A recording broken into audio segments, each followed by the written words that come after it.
हरे कृष्णा, राधे राधे। आज हम आपको बैसाख मास का 13वां अध्याय सुनाएंगे। ब्रह्मा जी कहने लगे कि हे यम, इसमें क्या आश्चर्य की बात है? क्यों दुखी होते हो? सद्गुणों से ईर्ष्या करना मरने के समान होता है। उनके उच्चारण मात्र से ही परम पद की प्राप्ति होती है। फिर राजा के शासन से विष्णुलोक को क्यों न जाए? जिनकी जिह्वा पर ये दो अक्षर रहते हैं, हरि विराजमान है, और जो विष्णु भगवान को प्रणाम करते हैं, स्मरण करते हैं और उनके गुणानुवाद गान करते हैं, उनको अश्वमेध यज्ञों के समान फल मिलता है। संपूर्ण पाप दूर हो जाते हैं।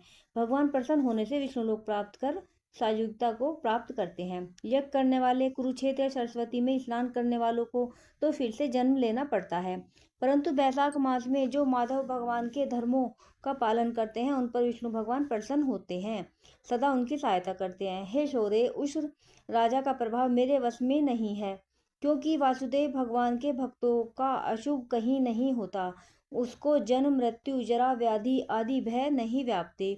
स्वामी के नियुक्त कार्य करने पर देहधारियों को कुछ अपराध नहीं होता।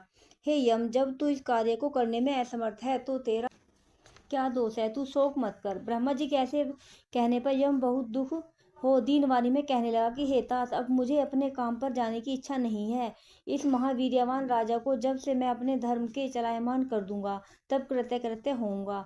हे कृपालु, आप मेरे इस कार्य को सिद्ध करा दीजिए, तब मैं शासन करूंगा। यह बात सुन ब्रह्मा जी यम से कहने लगे कि इस विष्णु धर्म परायण राजा का निग्रह तू नहीं कर सकता। फिर ब्रह्मा जी को यम को साथ ले क्षीर सागर में विष्णु भगवान के पास गए और साख्य योग द्वारा स्तुति करने लगे। तब विष्णु भगवान प्रकट हुए तो यम और ब्रह्मा ने प्रणाम किया। उसके पश्चात विष्णु भगवान के आने का कारण पूछा। ब्रह्मा जी बोले कि हे श्रेष्ठ, आपके दास राजा के शासन में सब मनुष्य बैसाख धर्म को करके विष्णु पद को प्राप्त करते चले जा रहे हैं। इसी कारण यमपुरी शून्य हो गई है।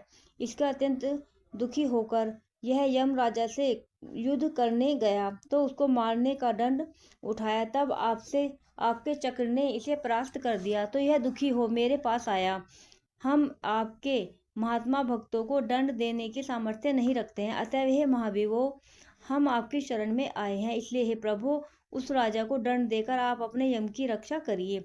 ब्रह्मा जी के यह वाक्य सुनकर भगवान विष्णु हंसे और ब्रह्मा जी व यम से बोले, मैं लक्ष्मी तथा प्राण और देह, श्रीवत्स, कौस्तुभ मणि तथा वैजंती माला, श्वेत दीप, वैकुंठ, क्षीर सागर, शेष और गरुण का त्याग कर सकता हूँ, परंतु ऐसे भक्तों को कदापि नहीं त्याग सकता जिन्होंने मेरे लिए संपूर्ण भोग त्याग दिए, प्राण छोड़ दिए, मुझ में ही अपनी आत्मा को लगा दिया, उसे मैं कैसे छोड़ सकता हूँ? अतः हे यम, मैं तेरे दुख को दूर करने का उपाय बताता हूँ। उस राजा को मैंने 10 सहस्त्र वर्ष की आयु दी है, उसमें से 8 सहस्त्र बीत चुके हैं।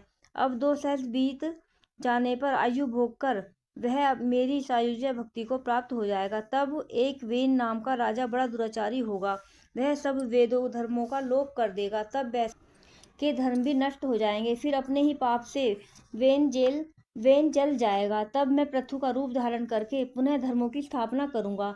वैशाक्त प्रख्यात धर्म मनुष्य से कराऊंगा। इस प्रकार हे यम, तेरे कार्य की सिद्धि हो जाएगी, तू खेद मत कर। बैसाख के धर्म में निष्ठ महात्माओं द्वारा इस बैसाख मास में तुझे भाग प्राप्त होगा। राजा से भी तेरा तुझे भाग मिलेगा। तू खेद को छोड़कर पराक्रम प्राप्त होने योग्य बन। जो मनुष्य पृथ्वी में तेरे उद्देश्य से प्रतिदिन स्नान, अर्घ्य, जल, कुंभ, दही, अनादि का दान न करेंगे, उनके किए हुए सब कर्म निष्फल हो जाएंगे। अतः तू राजा के ऊपर क्रोध का त्याग दे, वह राजा तेरा भाग देगा, क्योंकि वह मेरा अत्यंत भक्त है।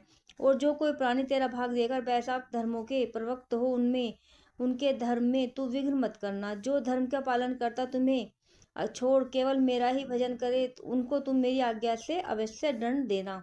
उस राजा से तुम्हें भाग दिलाने के लिए मैं अभी सुनंद को भेजता हूँ, वहां जाकर तुम्हें भाग दिलवाएगा। तब भगवान ने यम के सामने ही राजा को समझाने के लिए सुनंद को भेज दिया, जो राजा को समझाकर पुनः भगवान के पास आ गया। ऐसा यम को आश्वासन देकर विष्णु भगवान वहीं अंतर्ध्यान हो गए और ब्रह्मा भी यम को समझाकर आज्ञा दे चले गए। यह यम भी कुछ प्रसन्न हो अपनी पुरी को चला गया। फिर सुनंद की आज्ञा पर राजा ने अपने राज्य में सारी प्रजा को प्रतिदिन यम के निमित्त स्नान आदि करने की तथा बैसाख के धर्मों में यम को भाग देने की सूचना करा दी। अगर जो कोई धर्मराज का भाग नहीं देगा, उसके बैसाख में दिए हुए कर्मों को यमराज स्वयं ले लेंगे। बैसाख की पूर्णमासी के दिन पहले धर्मराज के लिए जल का घड़ा, दही तथा अन्न आदि दान करना चाहिए। फिर पितृसों के निमित्त, गुरु के निमित्त, पीछे जनार्दन मधुसूदन भगवान के निमित्त उनकी प्रतिमा बनाकर धर्म के चलाने वाले गरीब ब्राह्मण को शीतल जल, दही, अन्न, तांबूल, दक्षिणा और फल कांसे के पात्र में रखकर अर्पण करने चाहिए। और राजा स्वयं भी ऐसा ही करने लगा। तत्पश्चात राजा अपनी शेष आयु को पूरी कर यथेष्ट भोग पुत्र पुत्रादि समेत वैकुंठ को चला गया। फिर वेन नाम का एक महानीच राजा हुआ। उसने सब धर्म तथा वैशाख धर्मों को लोप कर दिया, अतः सब पुराने धर्मों को करना भूल गए। इसी कारण वैशाख के धर्म बहुत ही प्रसिद्ध नहीं रहा। विष्णु भगवान के कोई विरले भक्ति इन धर्मों को जानते होंगे। राधे राधे। बोलो मधुसूदन भगवान की जय।